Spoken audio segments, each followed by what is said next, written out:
मैंने जैसा कहा कि पिछले 3 साल में विद्यार्थी विज्ञान मंथन का कार्यक्रम 10 लाख बच्चों तक पहुंच चुका है। देश के 9,000 स्कूलों का पार्टिसिपेशन इसमें हो चुका है, जिसमें देश के सभी स्टेट्स और सभी यूनियन टेरिटरीज कवर हुए हैं। और इसके साथ साथ 6 भारत के अलावा अक्रॉस द बॉर्डर बाहर के देश भी इसके अंदर कवर हो चुके हैं। शायद इस प्रकार का देश में एक बहुत ही सफल, बहुत ही उच्च कोटि का प्लेटफॉर्म, जिसमें कि बच्चों की creativity, innovation, experimental skill testing, leadership की प्रतिभा और साइंटिफिक एक्यूमेंट, साइंटिफिक गेम्स, ये सारी चीज़ों को जांचने का शायद विज्ञान और विज्ञान के माध्यम से ही विज्ञान की लेटेस्ट जो टेक्निक्स हैं उनका इस्तेमाल करके बच्चों की प्रतिभा को आंकना, बच्चों को प्रतिभा विकसित करने के लिए एक प्रकार से प्रेरित करना और कार्यक्रम के माध्यम से ही देश की जो हमारी विज्ञान के क्षेत्र की गौरवशाली अतीत की जो प्रतिभाएं हैं, हमारे बड़े बड़े महान वैज्ञानिक हैं, उनके द्वारा देश को दी गई जो महान साइंटिफिक हेरिटेज है, और आज जो मॉडर्न साइंस है जिसमें शायद उसकी नींव अगर किसी ने रखी है, ऐसे हमारे देश के महान वैज्ञानिक, उन सब की पवित्र स्मृति को भी इस समय नमन करने का अवसर है। मैं विज्ञान भारती और विज्ञान प्रसार को, अपने डिपार्टमेंट के सभी संबंधित साथियों को ये नए तरीके से बच्चों के अंदर प्रतिभा को विकसित करने का जो आपने प्रकल्प प्रारंभ किया है, ये अपने आप में बहुत ही प्रेरणा देने वाला है। और इसके माध्यम से जो आप देश के वैज्ञानिकों के बारे में भी विस्तार से, गहराई से देश के बच्चों को नॉलेज दे रहे हैं, सूचित कर रहे हैं, जानकारी दे रहे हैं, और इस प्रकार की परीक्षाएं ले रहे हैं। मॉडर्न जो आज दुनिया में तरीका है कि किताब सामने रखकर जो है वो परीक्षा दे सकता है। हम दुनिया में किसी से कोई पीछे नहीं हैं। आज का अवसर कोई नई एजुकेशन पॉलिसी को चर्चा करने का नहीं है, लेकिन जो इतनी बड़ी एजुकेशन पॉलिसी अभी प्रधानमंत्री नरेंद्र मोदी जी के नेतृत्व में हमारे एजुकेशन मिनिस्ट्री ने प्रस्तुत की है, वो अपने आप में बहुत ऐतिहासिक है। दुनिया के खाली समकक्ष नहीं, हम शिक्षा के माध्यम से शायद दुनिया से बेहतर तरीके से अपने बच्चों को हर प्रकार की योग्यता और हर प्रकार की नॉलेज से पूरी तरह से सशक्त भी बना रहे हैं, और उसके साथ साथ उनको एक बेहतर इंसान बनाने की भी हम प्रयास कर रहे हैं। मुझे ये भी पता लगा है और मुझे खुशी है इस बात की कि ये कार्यक्रम, इसको central board of secondary education, केंद्रीय विद्यालय संगठन, नवोदय विद्यालय समिति, ये जितनी भी प्रतिष्ठित हमारी देश की शिक्षा के क्षेत्र की संस्थाएं हैं जो एग्ज़ाम कंडक्ट करती हैं, उन सबका इसको रिकॉग्निशन प्राप्त है। और जो विज्ञान प्रसार मेरे अपने ही ministry of science and technology के अंतर्गत आता है, और उसके साथ साथ जो national council of educational research and training NCERT देश की इतनी पुरानी और प्रतिष्ठित संस्था है, भारत सरकार के शिक्षा मंत्रालय के साथ जुड़ी हुई, वो सब इस कार्यक्रम के साथ और विज्ञान भारती के साथ इसमें जुड़े हैं। पिछले साल 2545 स्कूलों में, जैसा कि मैंने अध्ययन किया, 1,25,000 विद्यार्थियों ने इस कार्यक्रम में भाग लिया और हर वर्ष लगभग 25,000 बच्चों को हम स्कूल के लेवल पर उनके टैलेंट को रिकॉग्नाइज करते हैं, औपचारिक तौर पर उसको महत्व देते हैं और फिर स्टेट लेवल पर बच्चों को लाते हैं और फिर स्टेट लेवल पर उनको रिकॉग्निशन देते हैं, कई हज़ार बच्चों को,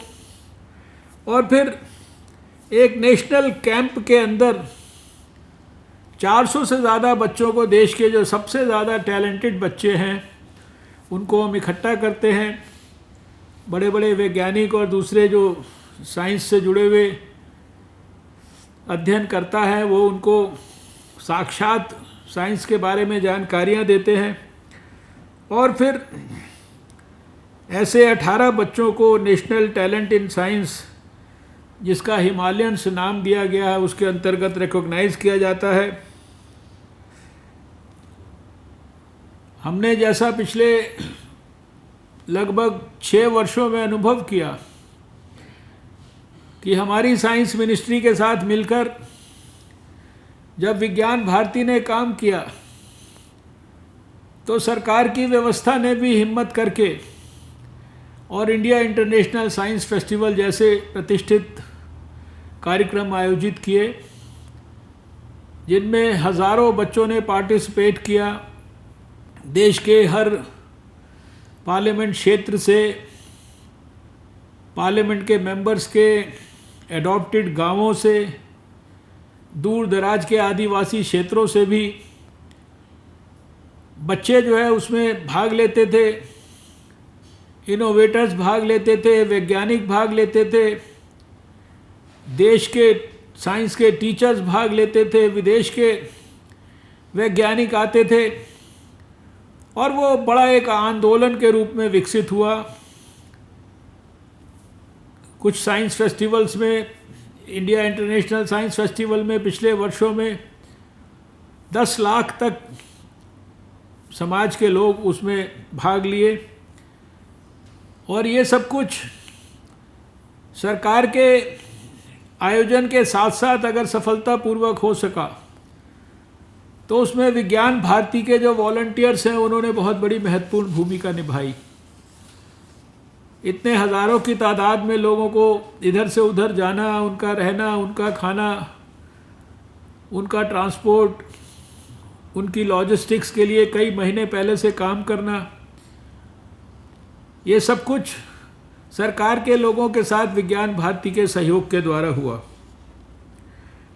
और इस कार्यक्रम के लिए भी मुझे जैसा पता लगा है कि देश भर में 350 से ज़्यादा विज्ञान भारती के कोऑर्डिनेटर्स देश भर से बच्चों को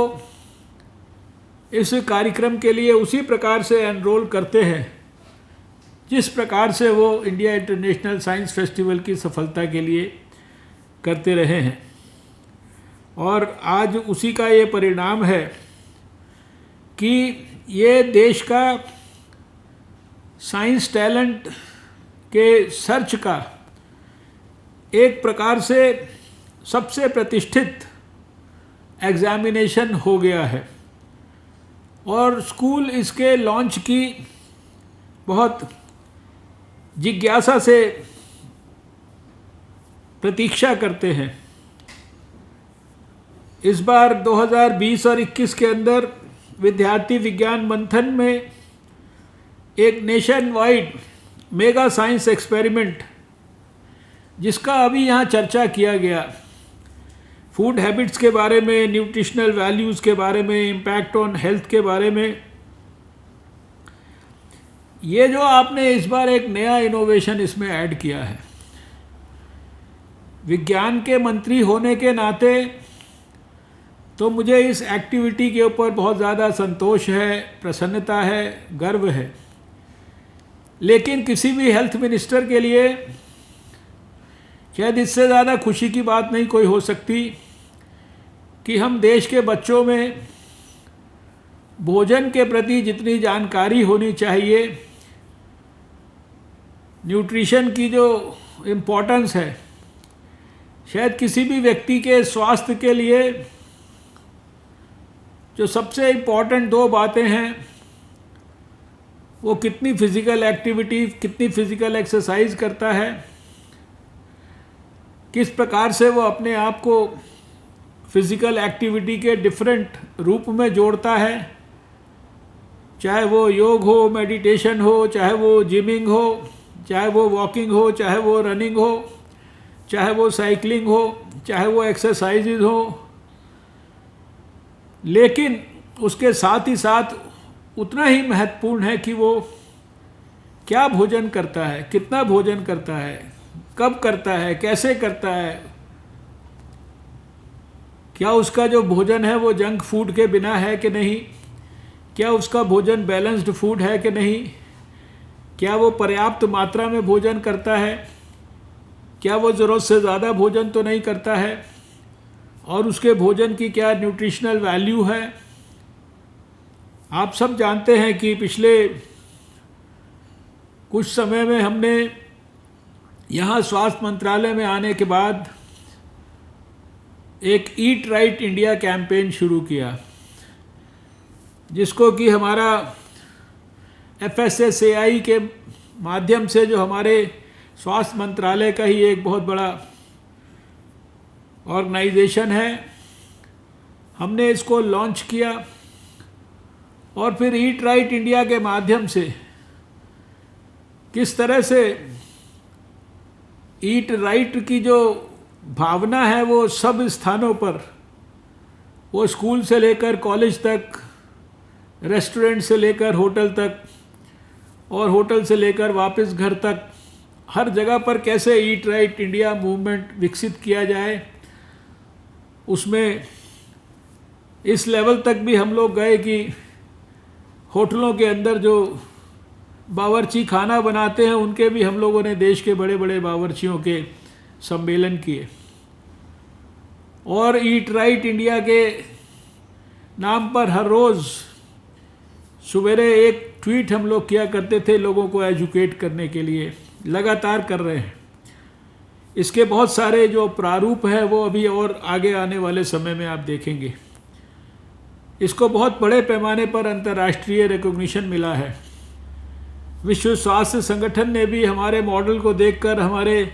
साउथ ईस्ट एशिया के देशों के अंदर इसको लागू करने के लिए स्वयं दिल्ली के अंदर एक बैठक के अंदर भारत सरकार से प्रेजेंटेशन करा के सारे बाकी देशों को बताया। तो आज जब मुझे ये बताया गया कि ये मेगा साइंस एक्सपेरिमेंट बच्चों की फूड हैबिट्स के बारे में, उनमें जिज्ञासा, उनमें जानकारी, उनमें अवेयरनेस पैदा करने के लिए है, तो मुझे बहुत खुशी हुई। और अगर भारत को स्वस्थ बनाना है, हेल्थ फॉर ऑल को हमें सफल बनाना है, इस ड्रीम को जो विश्व स्वास्थ्य संगठन ने दुनिया के लिए देखा है, इसको सार्थक करके दिखाना है, तो हमें ये निश्चित रूप से सुनिश्चित करना पड़ेगा कि देश के हर व्यक्ति को हम ठीक खाना खाने की आदत डालें, पर्याप्त मात्रा में हेल्थ की, प्रिवेंटिव हेल्थ की, प्रमोटिव हेल्थ की, पॉजिटिव हेल्थ की जो शिक्षा है उसको ठीक प्रकार से दें, ताकि उसका जो शरीर के साथ साथ अच्छा मन भी उसका बन पाए। हेल्थ की भी डेफिनेशन आज यही है विश्व स्वास्थ्य संगठन की कि it is a state of physical, mental, social and spiritual well-being of an individual. It is not merely the absence of disease or infirmity. और हमारे ऋषि मुनि बहुत पहले से कहते रहे हैं कि आप जैसा अन्न खाएंगे वैसा ही आपका मन होगा। तो इसलिए भोजन का बहुत बड़ा महत्व है, और इसीलिए कहा जाता है कि भोजन की सात्विकता विचारों की सात्विकता की तरह बहुत इम्पॉर्टेंट है। अगर सात्विक भोजन होगा तो विचार भी सात्विक होंगे। और जहाँ इतने बड़े पैमाने पर हम इस कार्यक्रम को ले रहे हैं, जहाँ इतनी बड़ी हमारी रीच है, आने वाले वर्षों में जहाँ एक तरफ साइंस और साइंस का जो स्वास्थ्य के साथ जिस प्रकार का जो को रिलेशन है, ब्लेंडिंग है, ये सब एक दूसरे से जुड़े हुए सब्जेक्ट्स हैं। बच्चों को अगर साइंस पढ़ाते पढ़ाते हमने हेल्दी होने की उनके मन में उत्साह पैदा कर दिया और हेल्थ से जुड़ी हुई इंफॉर्मेशन साइंटिफिक तरीके से अगर हमने उनको दे दी, तो फिर मैं ये समझता हूँ कि ये जो कार्यक्रम है इसका जो आउटकम है वो कई गुना जो है देश के हित में बढ़ जाएगा, क्योंकि आज के बच्चे हमारे वो कल का भारत हैं। हमारे प्रधानमंत्री का सबसे ज़्यादा विश्वास हमारे ये 65% जो यंग लोग हैं, उसमें स्कूल के बच्चे भी आते हैं, इनकी प्रतिभा के अंदर है। और इस डेमोग्राफिक डिविडेंड को भारत के, और जब स्कूल के बच्चों को हम ठीक ढंग से प्रोत्साहित करेंगे तो स्वाभाविक है कि कॉलेज के बच्चे और आने वाले समय के अंदर जो यंग, जो स्टार्टअप की दुनिया के माध्यम से एक आधुनिक भारत बनाने का प्रयास कर रहे हैं, जिनके दम पर प्रधानमंत्री मोदी 2022 तक नया भारत के 135 करोड़ लोगों को आशीर्वाद के रूप में देना चाहते हैं। और उसके लिए वो चाहते हैं कि सरकार, गैर सरकार, सब प्रकार की व्यवस्थाओं में सब लोग मिलकर जुट जाएं। जो जिस भी प्रकार से इसमें सहयोग कर सकता है वो करे। और मैं समझता हूँ ये विद्यार्थी विज्ञान मंथन शायद उस श्रृंखला में एक महत्वपूर्ण कड़ी सिद्ध हो रहा है, हो सकता है। इसमें और नए नए रिफॉर्म्स करने के लिए अभी आप इस बार का लॉन्च कर रहे हैं, इसको करें, लेकिन अगला लॉन्च करने से पहले हर बार पिछली बार के मुकाबले कम से कम दुगना और तिगना तो गुणात्मक रिफॉर्म ज़रूर होना चाहिए। और एक बार का ख़त्म होने के बाद दूसरी बार का और बेहतर करने के लिए चिंतन की प्रक्रियाएं शुरू हो जानी चाहिए, ऐसा मैं समझता हूँ। तो आज के इस अवसर पर मैं आप सबको जो इस कार्यक्रम के साथ जुड़े हैं, मैं पुनः हृदय की बधाई देता हूँ, हृदय से आप सबका अभिनंदन करता हूँ। और आप सब आज के कठिन समय में कोविड से सुरक्षित रहें, इसके लिए भगवान से कामना करता हूँ।